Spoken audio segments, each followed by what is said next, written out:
From Angela Nwankwo from Ebonyi State. Enwere m nsogbu huji afọ ime. Adị m ime ejima. Enwere m hepatitis. I need help to mụọ nwa. And then as no operation ka eji wee mụọ. Ka ha alibuta that hepatitis.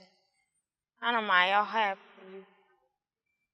As no ofu ọgwụ nọ ebe 80,000. And then I go ebuo uche ụmụaka.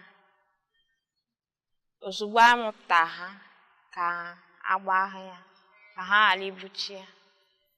Ka nna ayọ help biko. Enyere ụmụaka. Ụmụaka alibuchi ya ka ejilo m ego.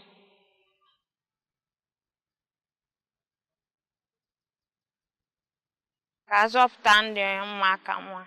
Na-asị na ọkalịa taa na echi na nsogbu ga-adị. Afa m bụ Father Jeron Madumero. Mụnwa bụ manager ọfụ nke nọ na Regina Cheli Hospital.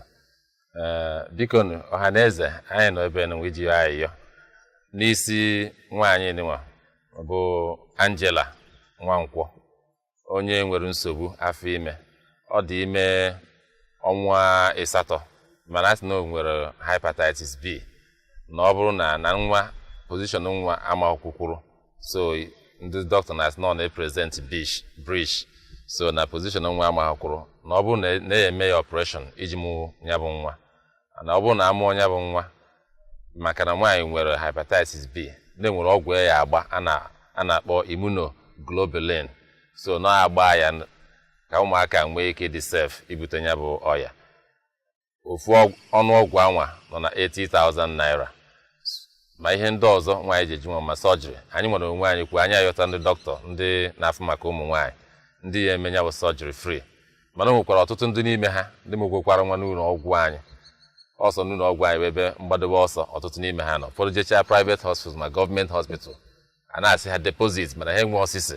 So anyị na-ayọ biko ka ọhaneze bịanyekwuola anyị aka ndị anyị na-amụ ka enwekwuo ike anyị nwee ike na-enyekwazị ndị dị otu n'ụwa aka. Anyị na-ekene ndị na-abịa na-enye anyị donation ugboro ma na-ayọ ndị na-abịa amụ nwa na ego anyị na-akwụ n'isi fa karịrị ndị na-abịa enye anyị na-enyere anyị aka. Anyị na-ayọzi ọhaneze ndị nwere ike biko ka unu bịanyere anyị aka nwaanyị nwa.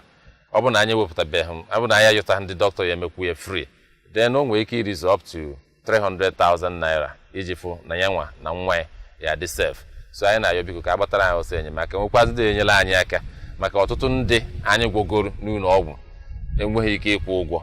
Ha nọrọkwa n'ụlọ ọgwụ anyị na-enyefe nri ha na-eyuzu ma ọkụ anyị ma bed ma ife niile.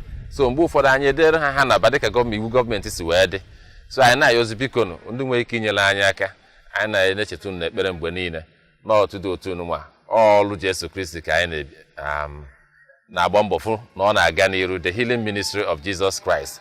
Ọ ihe anyị na-alụ. So anyị na-ayọkwa ndị na-enyere anyị aka ụzọ dị otu nwa kunu si enyere anyị aka ka ọrụ Jesu Kristi nwa na-agakwa n'iru imere ndị mmadụ na-anaghị oke ego.